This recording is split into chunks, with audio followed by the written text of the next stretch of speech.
Welcome to Booking Holdings' first quarter 2026 conference call. Booking Holdings would like to remind everyone that this call may contain forward-looking statements which are made pursuant to the safe harbor provisions of the Private Securities Litigation Reform Act of 1995. These forward-looking statements are not guaranteed of future performance and are subject to certain risks, uncertainties, and assumptions that are difficult to predict. Therefore, actual results may differ materially from those expressed, implied, or forecasted in any such forward-looking statements. Expressions of future goals or expectations and similar expressions reflecting something other than the historical fact are intended to identify forward-looking statements. For a list of factors that could cause Booking Holdings' actual results to differ materially from those described in the forward-looking statements, please refer to the safe harbor statement in Booking Holdings' earnings press release, as well as Booking Holdings' most recent filings with the Securities and Exchange Commission. Unless required by law, Booking Holdings undertakes no obligation to update publicly any forward-looking statements, whether as a result of new information, future events, or otherwise. A copy of Booking Holdings' earnings press release is available in the For Investors section of Booking Holdings' website, www.bookingholdings.com. Booking Holdings intends to use the investor relations page of its website, ir.bookingholdings.com, to disclose material information for purposes of the SEC's Regulation Fair Disclosure. Booking Holdings encourages investors to monitor this website in addition to other public announcement and SEC filings information posted on that page could be deemed to be material information. And now I'd like to introduce Booking Holdings speakers for this afternoon, Glenn Fogel and Ewout Steenbergen. Please go ahead, gentlemen. Good afternoon, and thank you for joining us today. We began 2026 with solid execution across our global business. Our results this quarter reflect the continued momentum of our long-term strategy and progress in advancing our mission to make it easier for everyone to experience the world. Before turning to our results, I want to acknowledge the current macro environment, including the impact the Middle East conflict is having on travel, and recognize the resilience of our employees and partners in the region. Periods of uncertainty, whether driven by geopolitical developments or economic conditions, are not new to our industry. We have navigated similar moments many times before, including the global shutdown of travel during the COVID period, and more recently, the Russia-Ukraine war, which began in 2022, and the Israel-Hamas conflict, which began in 2023. Each time, while the near-term environment can be difficult to predict, and there are immediate consequences to travel volumes, the fundamental drivers of travel demand, the desire to experience the world, do not change.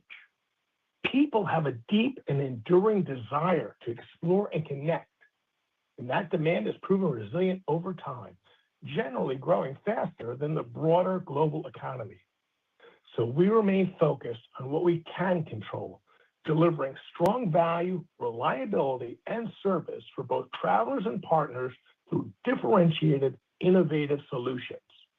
That focus earns trust.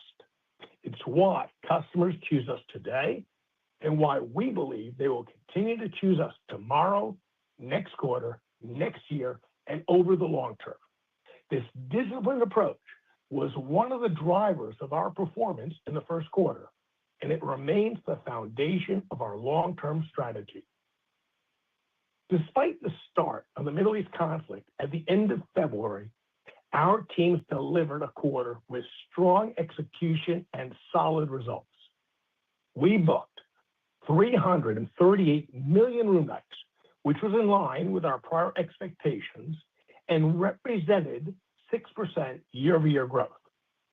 We estimate that the Middle East conflict impacted our room night and gross bookings growth by approximately 2 percentage points, accounting for directly impacted countries in the region, as well as bookers whose travel was affected by the conflict.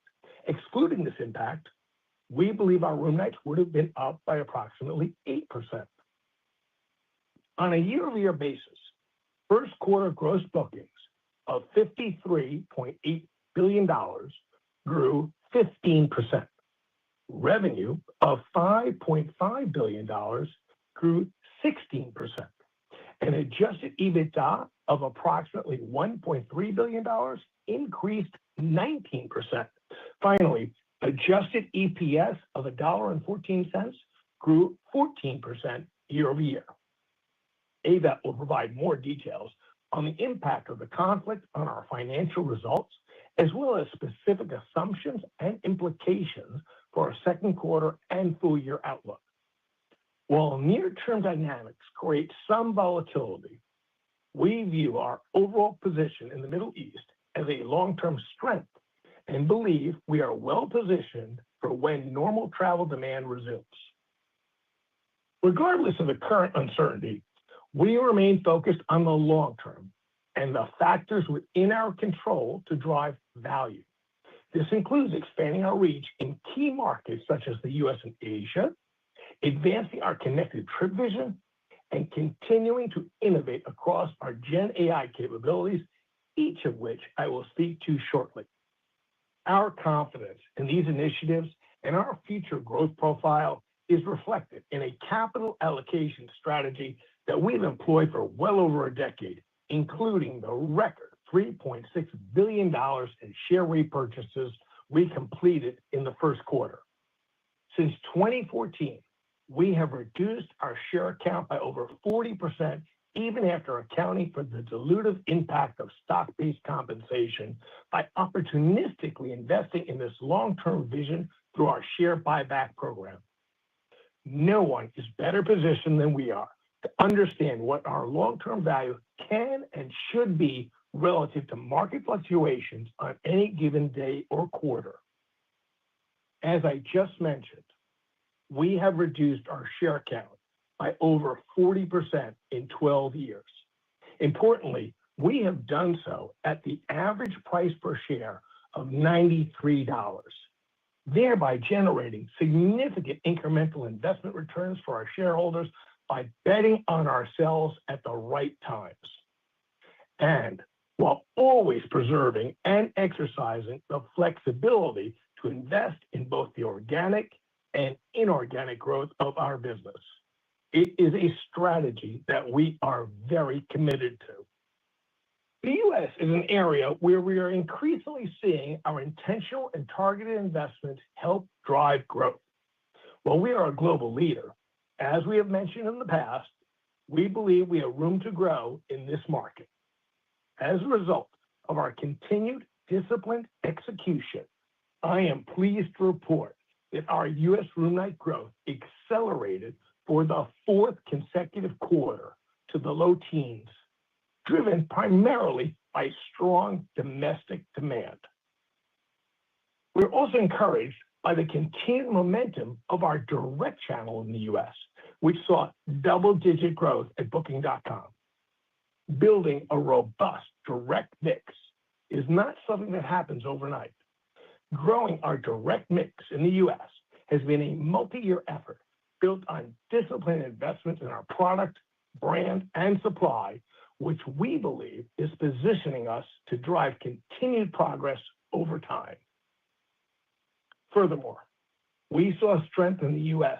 not only in accommodations, but across flights, cars, and packages. This indicates that travelers are increasingly recognizing the full spectrum of our offerings as we continue to build out our connected trip vision. In Asia, we continue to see one of the most compelling structural growth opportunities in the global travel industry. During the first quarter, the region performed well, with room night growth in the high single digits, including low double-digit growth for travel within the region.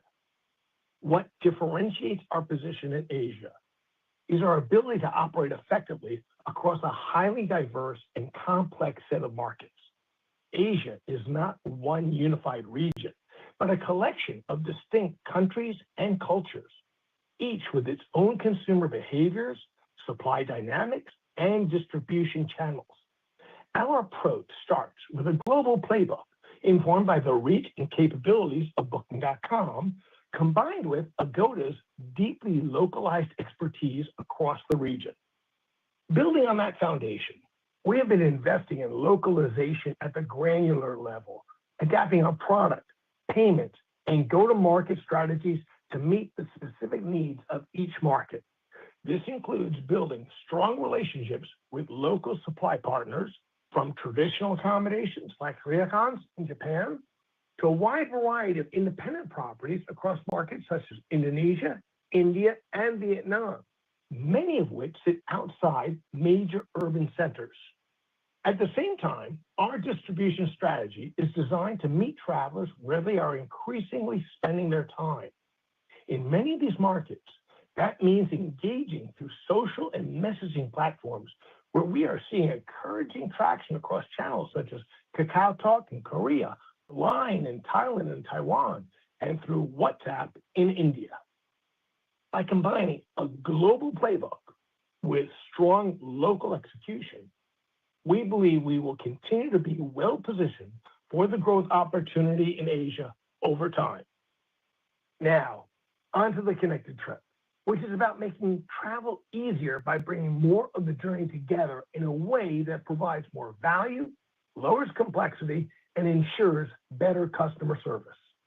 We're seeing encouraging progress, with more travelers choosing to book multiple parts of their trip with us.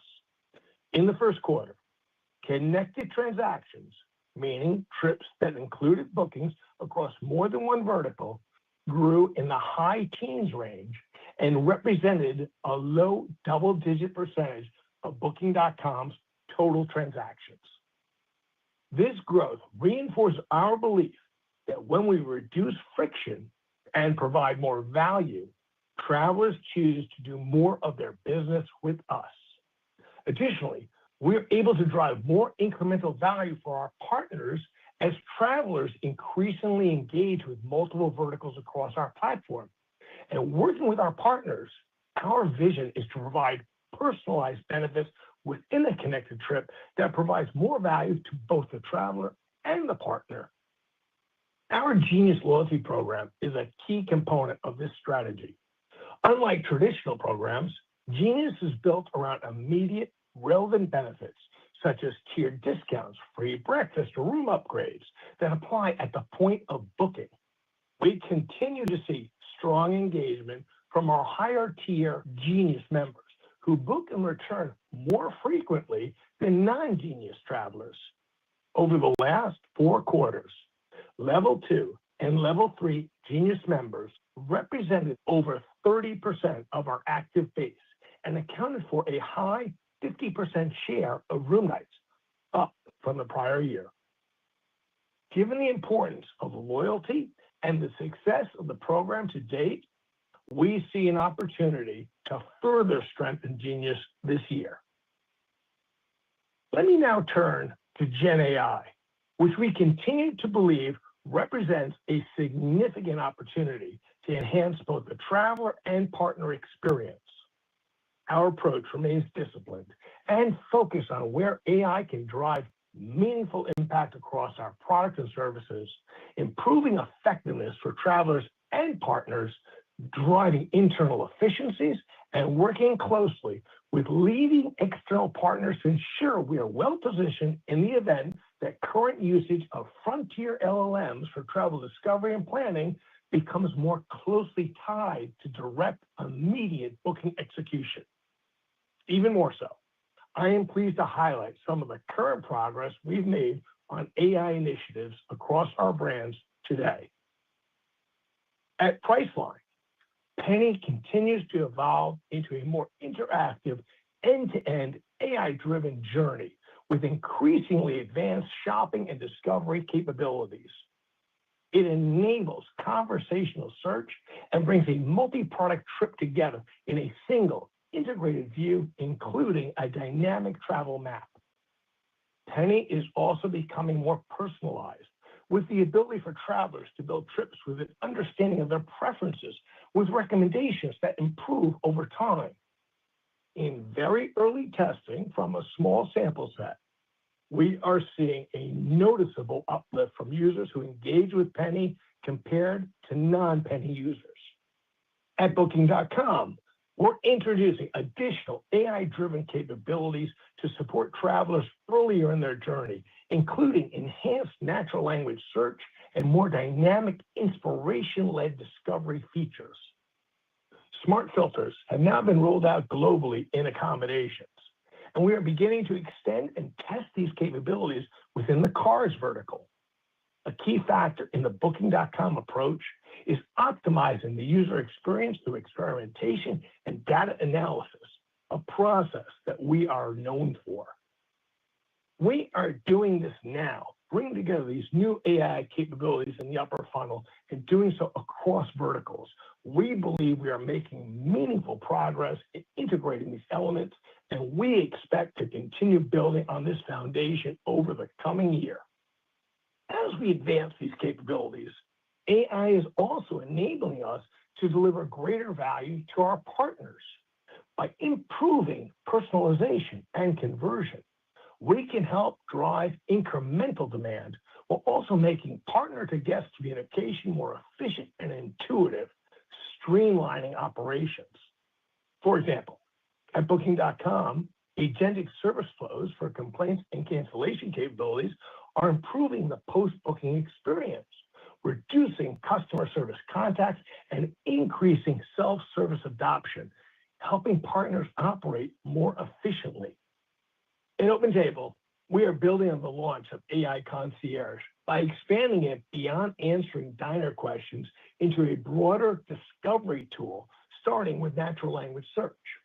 We're also developing capabilities to better support restaurant partners through more streamlined operations and actionable, revenue-focused insights, including voice-enabled reservation tools and table turnover data that help bring more offline tables online and support higher utilization and revenue.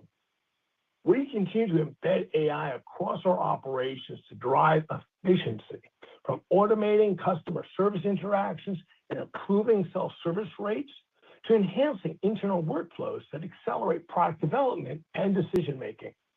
For example, in this quarter at Agoda, we saw a double-digit year-over-year reduction in customer service costs per booking, driven by AI-assisted automation, helping us reduce costs and operate more effectively at scale.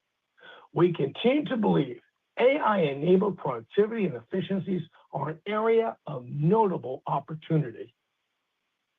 Beyond our internal efforts, we're also partnering with leading AI organizations to remain at the forefront of this rapidly evolving landscape and to expand our sources of demand. As Gen AI reshapes how travelers discover and plan trips, we are focused on meeting them wherever that journey begins. Our relationships with companies such as OpenAI, Google, Anthropic, and Amazon, combined with our disciplined approach, positions us well to capture these emerging opportunities and drive long-term value for both travelers and partners. Last, we believe the strength of our brands and the number of travelers who choose to come directly to our platforms will remain an important differentiator as brand increasingly guides where travelers choose to engage.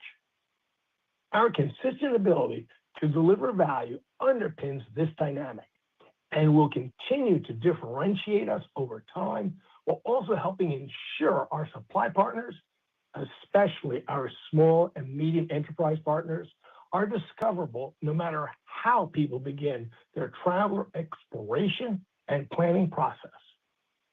In closing, and taking a broader view, we are reminded that over the long term, we benefit greatly from our large global travel platform, which has notable positions in Europe, the world's largest travel market, and Asia, the world's fastest growing travel market. Given this geographic footprint, our results naturally reflect the impact of the Middle East conflict. However, we believe our diversified global portfolio of leading brands and financial strength positions us well for the medium and long term. Looking ahead, our focus remains clear. We're advancing the connected trip, accelerating innovation through AI, and continuing to invest in the areas we believe will drive long-term growth. While we recognize that geopolitical and macroeconomic uncertainty can create near-term volatility, we have seen time and again that the underlying demand for travel does not go away. With our global business, deep supplier relationships, and decades of experience in leveraging data and technology, we believe that we are set up well to navigate these dynamics while continuing to execute our strategy and deliver attractive returns over time. With that, I'll turn the call over to Ewout to walk through our financial results in more detail. Thank you, Glenn, and good afternoon, everyone. Before discussing our financial results, I want to acknowledge the ongoing conflict in the Middle East. Our thoughts are with our colleagues, partners, travelers, and all who are affected, and we are hopeful for a swift and peaceful resolution. I will now review our results for the first quarter and provide our current thinking for the second quarter and full year. All growth rates are on a year-over-year basis, and the reconciliation of non-GAAP to GAAP financials can be found in our earnings release. Now let's move to our first quarter results. In the first quarter, our business was impacted by the ongoing situation in the Middle East, which led to elevated cancellations and a moderation in new bookings in March. The impact of the conflict was also felt outside the Middle East region as we saw changes in broader travel patterns, particularly in transit corridors such as the one between Europe and Asia. We estimate the situation in the Middle East impacted our room night growth by about 2 percentage points, and that the impact on gross bookings was similar to room night growth, with a slightly lower impact on revenue growth and a higher impact on adjusted EBITDA growth.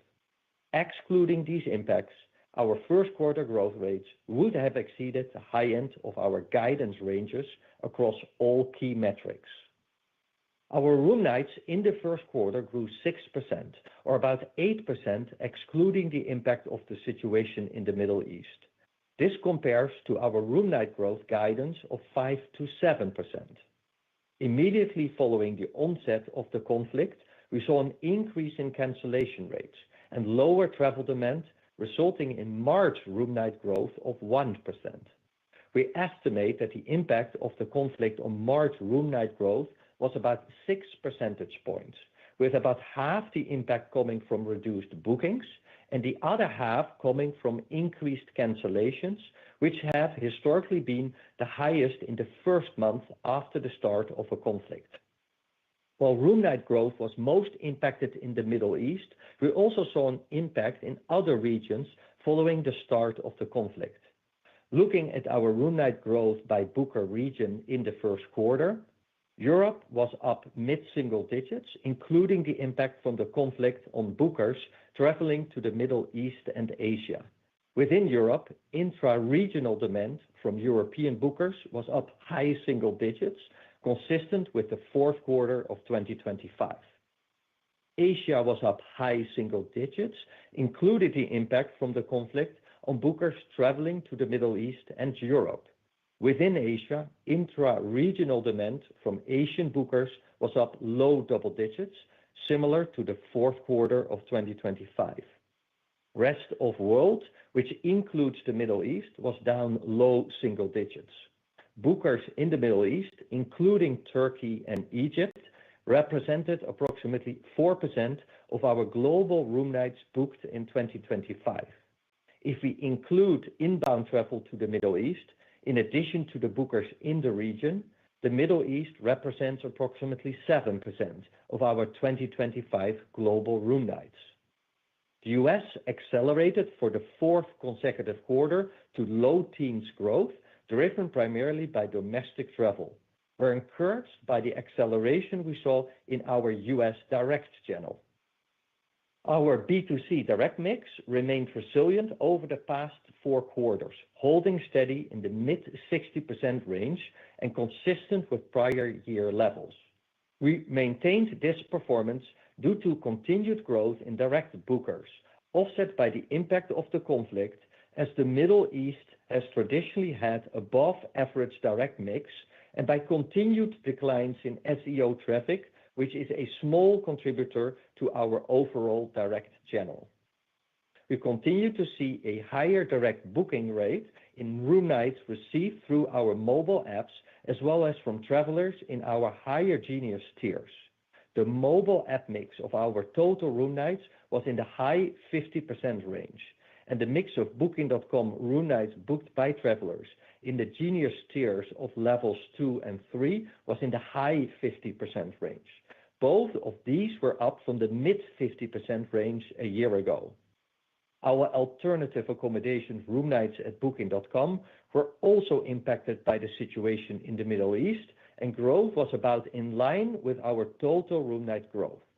The global mix of alternative accommodation room nights was about 38% of Booking.com's room nights in the first quarter, which was up about 1 percentage point from last year.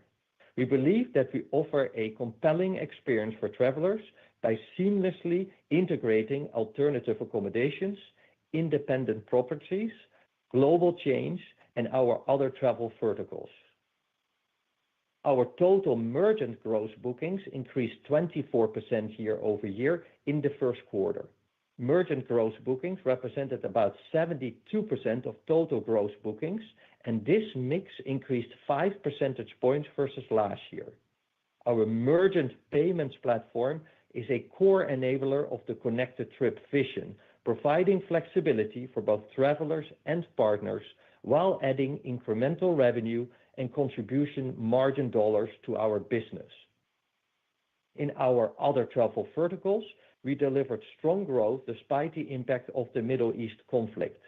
During the first quarter, airline tickets increased 28% year-over-year, and attractions tickets increased about 25%, both driven by continued growth at Booking.com and Agoda. Connected Trip transactions increased a high teens percentage, or about 3 times faster than Booking.com's total transaction growth. Our data shows that travelers who book more than one travel vertical with us come back to us more frequently. First quarter total gross bookings increased 15% year-over-year. On a constant currency basis, gross bookings increased about 8%, benefiting from about 1% higher constant currency ADRs, as well as higher bookings growth from flights and other travel verticals. The increase in constant currency accommodation ADRs was driven by higher ADRs in Europe and was higher than our expectations to be about in line with the prior year. First quarter revenue grew 16% year-over-year, or about 10% on a constant currency basis, benefiting from higher payment revenues. Revenue as a percentage of gross bookings was 10.3%, which was up about 10 basis points versus last year, driven by differences in the estimated impact of the situation in the Middle East on revenue versus gross bookings. Because we recognize revenues at the time of travel, we expect the associated impact on revenue from the conflict will not be fully realized until future quarters. Marketing expense, which is a highly variable expense line, increased 16% year-over-year. Marketing expense as a percentage of gross bookings was 3.8%, which was 4 basis points higher year-over-year, driven primarily by the situation in the Middle East, as certain bookings sourced through paid channels were subsequently canceled. We estimate that excluding the impact of the conflict, we would have had marketing leverage year-over-year, helped by improved marketing efficiencies. First quarter adjusted sales and other expenses as a percentage of gross bookings was 1.5%, similar to last year, despite an increase in merchant mix, as higher payment expenses were offset by increased efficiencies in customer service and a $17 million one-time benefit due to the repeal of Canadian digital service taxes in March. Adjusted fixed operating expenses increased 14% year over year and were a source of leverage as a percentage of revenue. When normalizing for both FX and the $53 million in one-time benefits in the first quarter of 2025, constant currency adjusted fixed expenses grew in the low single digits. We remain firmly on track to deliver our previously stated goal of $500 to $550 million of in-year savings from our transformation program for 2026. During the first quarter, we incurred $25 million in transformation costs, which were almost entirely excluded from our adjusted results. Adjusted EBITDA of approximately $1.3 billion grew 19% year over year, which exceeded the high end of our guidance. Adjusted EPS of $1.14 per share was up 14% year over year, lower than the growth in adjusted EBITDA, as a higher tax rate due to discrete items was partially offset by a 4% lower average share count. This adjusted EPS figure reflects the 25-for-1 stock split that took effect on April 2nd. Now on to our cash and liquidity position. Our first quarter ending cash and investments balance of $16.5 billion was down versus our fourth quarter ending balance of $17.8 billion. This was primarily due to about $4 billion of total capital return, including $3.6 billion of share repurchases, which was the highest amount of quarterly share repurchases in our company's history, and a quarterly cash dividend of $343 million. We also repurchased an additional $355 million in shares to satisfy employee withholding tax obligations. These uses of cash were offset by about $3.1 billion in free cash flow generated in the quarter, which benefited by about $1.9 billion from changes in working capital, driven primarily by the seasonal increase in our deferred merchant bookings balance. We have ample liquidity and a strong free cash flow profile, and we plan to continue to return capital to our shareholders, as well as maintain our disciplined focus on optimizing our capital structure. Moving to our thoughts for the second quarter. For our second quarter guidance, we are assuming the direct and indirect impact from the conflict in the Middle East continues through the end of June. Specifically, our outlook accounts for continued fluctuations in travel demand across Middle Eastern inbound, outbound, and intra-region routes, as well as ongoing disruptions to major transit corridors, such as those between Europe and Asia. Given the uncertain macro backdrop, we have begun executing targeted cost management actions, including strictly managing discretionary spend and recalibrating business as usual hiring. As we pull these levers, we remain focused on protecting our strategic investment spend. This disciplined approach ensures we protect our near-term profitability while continuing to fund the long-term innovations that drive our competitive positioning and the long-term value creation of the business. Our guidance for the second quarter assumes recent FX rates for the remainder of the quarter, including the euro-US dollar exchange rate at 1.16. We estimate changes in FX will positively impact our second quarter reported US dollar growth rates by about 2 percentage points.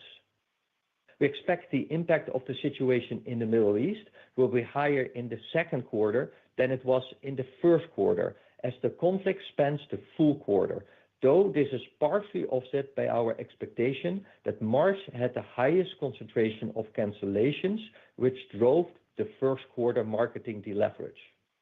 We currently expect second quarter room night growth to be between 2% and 4%, and for gross bookings, revenue, and adjusted EBITDA to each grow between 4% and 6%. Turning to the full year 2026, our planning assumption is that the direct and indirect impact from the conflict in the Middle East continues through the end of June, followed by a recovery in bookings in the second half of the year. Reflecting the assumption that the direct and indirect impacts from the situation in the Middle East continues for 4 months or 1/3 of the year, and this is followed by a recovery period, we're lowering our guidance ranges at the midpoint. The high end of the ranges for gross bookings and adjusted EPS remains in line with our prior expectations. Despite the variability of the current environment, our full-year guidance reflects the resilience of our business model. On a reported basis, our expectation for the full year is as follows: gross bookings to be up high single digits to low double digits, revenue to be up high single digits, adjusted EBITDA to grow slightly faster than revenue, and adjusted EBITDA margins to expand between 0 and 25 basis points year-over-year. Adjusted EPS to be up low to mid-teens. To support these targets, we aim to grow revenue faster than both marketing and adjusted fixed operating expenses while maintaining sales and other expenses as a flat percentage of gross bookings year-over-year. Assuming recent FX rates remain steady for the remainder of the year, we estimate changes in FX will positively impact these full-year reported growth rates by about 2 percentage points for gross bookings, about 1.5 percentage points for revenue, and by about 1 percentage point for adjusted EBITDA and adjusted EPS. We are mindful that a sustained disruption could introduce broader inflationary pressures, including fluctuations in jet fuel prices, airline capacity reductions, as well as weigh on traveler sentiment more broadly. These dynamics can create headwinds across the travel value chain, and we are monitoring them closely. However, since these extended impacts on the broader economy are harder to estimate, we have not included them in our guidance assumptions. Our second quarter and full-year guidance are based on estimates and the information available to us at this time in an unusually unpredictable environment. In conclusion, we continue to demonstrate solid performance despite a dynamic geopolitical environment. We remain focused on what we can control and are managing the current situation with rigorous financial discipline. And we continue to make strategic investments and technological progress to build a more frictionless and integrated offering for our travelers and partners, particularly by leveraging the potential of generative AI-enabled capabilities. While our 2026 outlook is impacted by the situation in the Middle East, we remain firmly committed to our long-term constant currency growth ambition of at least 8% gross bookings growth, 8% revenue growth, and 15% adjusted EPS growth for future years. Thank you to my colleagues across the world for their dedication and hard work. With that, we'll now take your questions. Operator, will you please open the lines? At this time, if you would like to ask a question, please press star, then the number 1 on your telephone keypad. If you would like to withdraw your question, press star 1 again. Thank you. And your first question comes from the line of Kevin Kopelman with TD Cowen. Please go ahead. Thanks so much. So I wanted to ask about the Middle East situation. First, could you just clarify for the second quarter how large you expect the impact to be there, kind of on a like-for-like versus that 200 basis points you saw in the first quarter? And then could you give more color into what you're seeing with those impacts? Are you seeing any cautiousness from your consumers outside of the region, or is it more the actual disruptive effects, like you talked about with the flight corridors and cancellations? Thanks.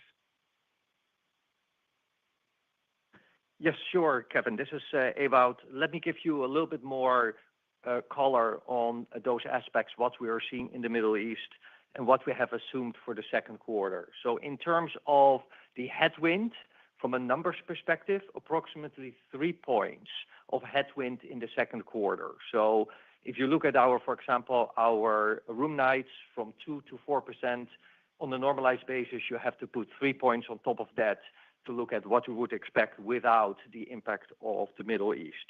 Specifically, what we have assumed in that number is the following: impact of Middle East inbound, outbound, intra-regional travel, the corridors between Europe and Asia and vice versa, and also that ADRs will be slightly down as a consequence of the situation in the Middle East.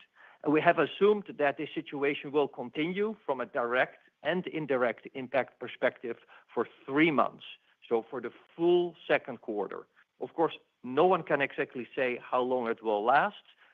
Someone may have a different assumption, shorter or longer.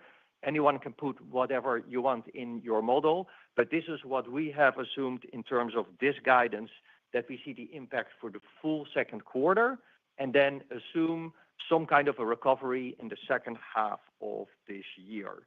I would like also to point out to the full year guidance, because despite, I think, this impact in the second quarter, it's important to highlight that actually, I would say our full year guidance remains still solid. And if you look at gross bookings and EPS, we're still actually, from a range perspective, at the high end, still at the level of the original guidance for 2026. And Thanks for that, Ewout. Talking a little bit. Yeah. Go ahead. Thanks. Go ahead. I was just going to follow up on that cautiousness question. You go ahead, Kevin, first. Oh, thanks, Glenn. I was just going to follow up on the cautiousness. If you were seeing any broader kind of cautiousness behavior among your consumers outside of the region. Well, that actually fits very nicely, Kevin, into what I was going to say. Here's the thing.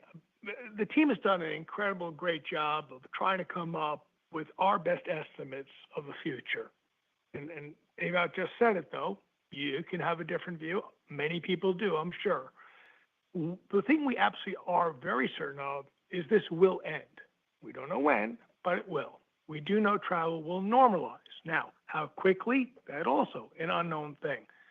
But we've seen a lot of these crises before. And I've been here since all the way back since 9/11, when U.S. travel shut down. I was here for the financial crisis, when travel was greatly impacted, as all economies were. And I was here when we had short-term things like the volcano Iceland shut down European travel for 2 weeks. And I was here for the pandemic, worst travel event since World War II. And of course, we were deeply impacted when Russia invaded Ukraine. We had a big business in Russia, and it impacted the rest of Eastern Europe. And of course, when the Israel-Hamas event happened, that also impacted tremendously. So we have been around this type of crisis before, and I just want to thank our team for how incredibly well they worked with our partners and our customers. Anybody who's been in Dubai at 2 a.m. at that airport knows the huge numbers that are flowing through there. That's a big transit point, or many of the actual Middle Eastern airports are big transit points. Those people out of place, and what we did to get there, help people be put in the right place, a place to stay, getting them where they needed to do, it was incredible. So a big thank you to them. Now, your question is, what's the sentiment now? Well, of course, it depends on where you are. Sentiment for a Saudi person who's thinking about traveling, or a person thinking about going to Saudi, is quite different than the person in New York who's thinking about taking the kid down to Disneyland. Very different. We don't know how it's going to end. We don't know when it's going to end, but we do know it will end. And I think we all can pick our own guesses at what we think it'll be. And I wouldn't give anything more detail than that. Thanks, Glenn. Thanks, Ewout. Your next question comes from the line of Justin Post with Bank of America. Please go ahead. Great. Thank you. I'll ask on agentic. It seems like some of the big AI companies are kind of moving away from transactions and even moving traffic to apps or more focused on advertising. So just how do you think you're positioned competitively in these AI engines? And are you encouraged or concerned about the changes they're making? Thank you. Hi. We are incredibly excited about the position. Amy recalls our last call where I mentioned the possibility or belief that some of these players would go towards a performance marketing platform that we thought would be very advantageous to us, given the experiences we've been able to deal with at Google and how well that has helped create our company to where we are now. It's, we believe, a good thing. But it's not just the ones who are going to that kind of a platform. It's all the elements of AI that we believe are really helping us and really setting us up right for the future. And we've talked about this before, about how the first thing, of course, is how do we improve our own offerings to our customers using AI, using proprietary data, how are we increasing conversion using that? And our scale really helps us in this area. And it helps us do that personalization as we build out the connected trip. And using AI is going to make that even better, making it the place for people who they should go to us for the travel thing. Now, absolutely, some people are going to go to a large language model first. Fine. And we love the relationships we were building and have built with all of the frontier players, where we are involved with them, talking how we can work together to create the best experience for both of us. And we've talked, you've seen the announcement, maybe you saw the Claude Live advertisement recently where we were right up front there. Really pleased on that. And the other thing is, and this is just really good, it's going to increase, I believe, the TAM for overall travel. Nobody knows what the right number is. Maybe it's 35%, maybe it's 45%, maybe it's even higher of people who don't buy their travel digitally. But that number is going to go up, and I believe using AI is going to make it easier for people to do that. That's another positive for us. And of course, setting ourselves up includes making our internal operations more efficient.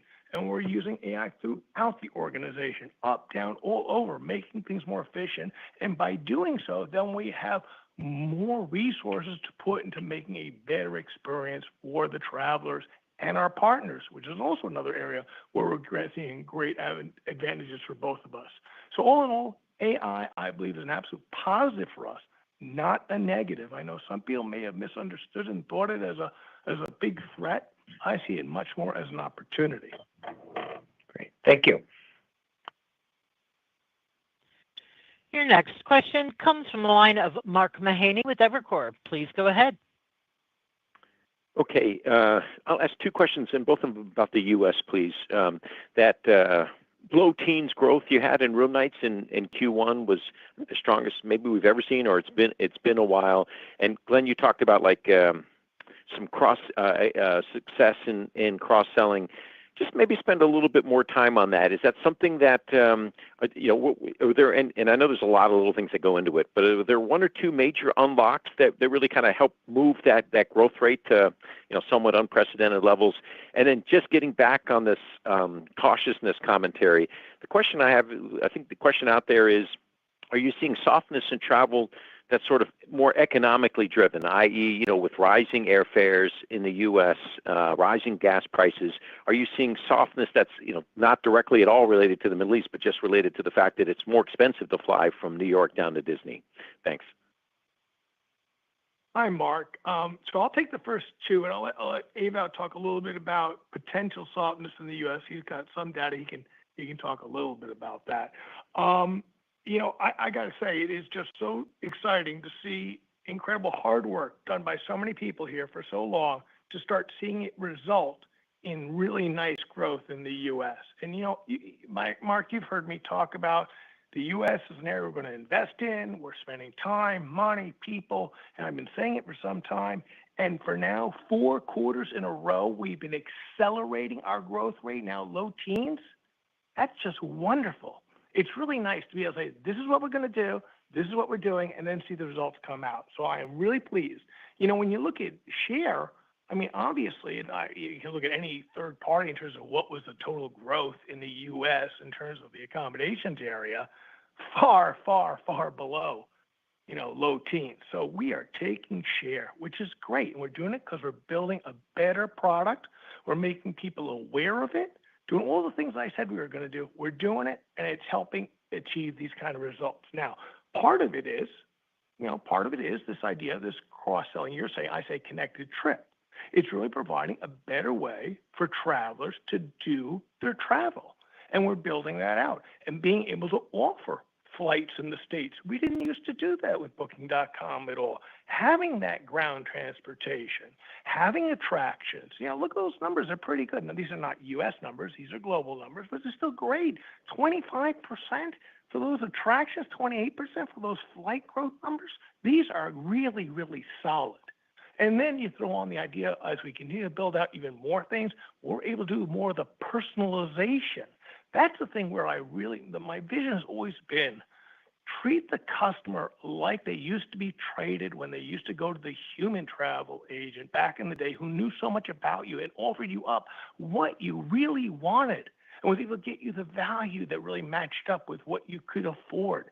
That's the thing that we're really working on. And again, it goes back to Gen AI.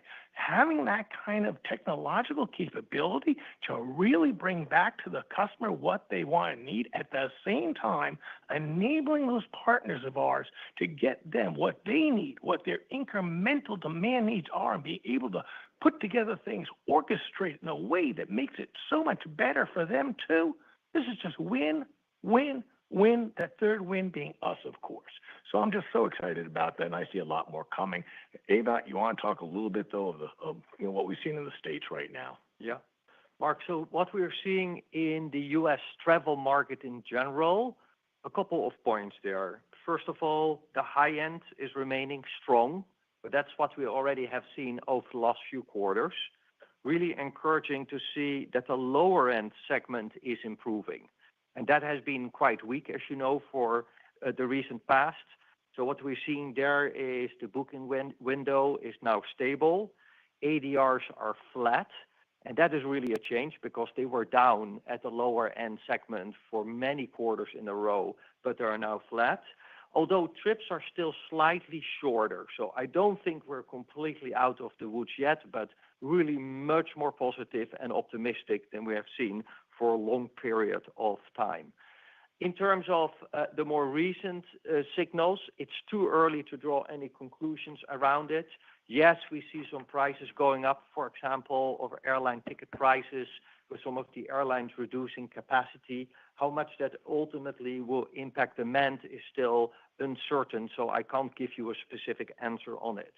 But lifting this up a little bit and just from a bigger picture, outside of those areas that we highlighted in terms of Middle East impact, outside of those, actually travel markets globally have remained very healthy. Intra-European travel was up high single digits. Intra-Asia travel was up low double digits. And as we mentioned, our growth in the US was up low teens. So there is very specific areas where we see this impact of the Middle East. But generally, we don't see customers globally being cautious. We actually see outside of those areas that are impacted, actually travel demand continuing to do very well. Okay. Thank you, Ewout. Your next question comes from the line of Ron Josey with Citi. Please go ahead. Great. Thanks for taking the question. Glenn, maybe a bigger picture question just on AI strategy and the products. We hear a lot about clearly the benefits from Penny and I guess the launch of AI search on Booking for natural language search on hotels. Would love to take a step back and talk to us. Do you see these experiences merging? Do you take the benefits from Penny, put them into Booking? Talk to us just about how you see AI tactically sort of improve the user experience across Booking's set of brands. Thank you. Hi, Ron. And you did point out two of numerous things we're doing to help the consumer in using AI technology. And you mentioned Penny, which I'm very excited about what they're doing there at Priceline. And you mentioned Booking, and you mentioned a little bit about some of the things that are natural language search and what we're doing there. But we have so many more things happening. Every single one of the brands, Agoda, Kayak, everybody is coming up with new things. Maybe you use the OpenTable concierge, great thing, really helping diners and such. Now, the key thing is, though, we have people who are working on what is good for them right now, but they're always sharing what's working, what's not, what's getting you better conversion or not. And we also had mentioned last quarter, we mentioned some other things, some startup type things going too, that we'll come more to in the future when we're actually ready to do a real launch and give it the publicity that it should have. All these people working together in terms of learning, but also taking different things. And the reason is because we're all so early in this, and the technology is changing so fast too. This is the best way to ensure that we have lots of our smartest people working on this as hard as they can and be able to come up, boil up what are the best ones. And then we'll make sure to put a lot more resources, efforts into those that are winning. That's the way we've always done it. We've had multiple brands for a long time. Why did we come up with that strategy? Because we saw there were different ways to do travel. So we had Priceline to start, and then we had Active Hotels, then we had Booking, then Agoda, then we brought in Meta with Kayak.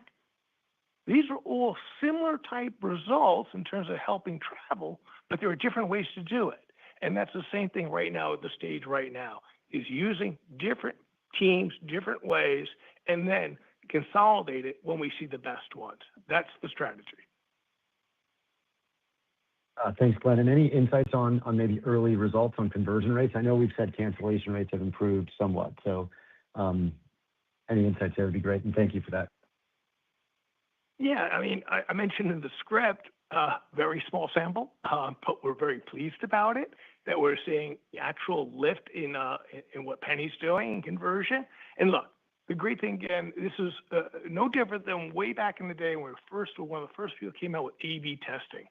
And it's so wonderful that the scale we have that enables us to test right away what's working, what's not, what's giving us better conversion, what's a loser, and don't do any more of that.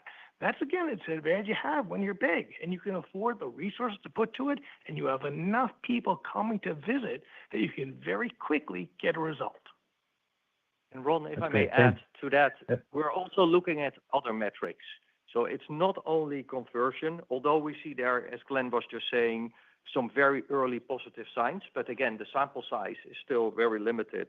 We're also looking at faster search, shorter path between search and ultimately booking, lower cancellation rates, positive customer satisfaction, more engagement. So many of those data points are all pointing in a positive direction. And more of those data points we are collecting. So, for example, we're very happy that for Penny, you now can really book through Penny directly that accommodation or flight. So we are getting now more of those data points as well. By the way, many of the AI travel planning tools that are out in the market are not possible to make that step. So in Penny now that's possible. So we're collecting more and more data. We're reusing that data. We're learning from the data. We're making it possible. We're sharing it across the whole firm. But all of these are very early stage, but definitely positive. And you don't have to wait for the next call to see some of the progress. Just keep testing out all the different brands. Do it yourself. See the changes as they are rolled out. You'll have a real good sense of the progress we're making by just looking at the actual products. Thanks.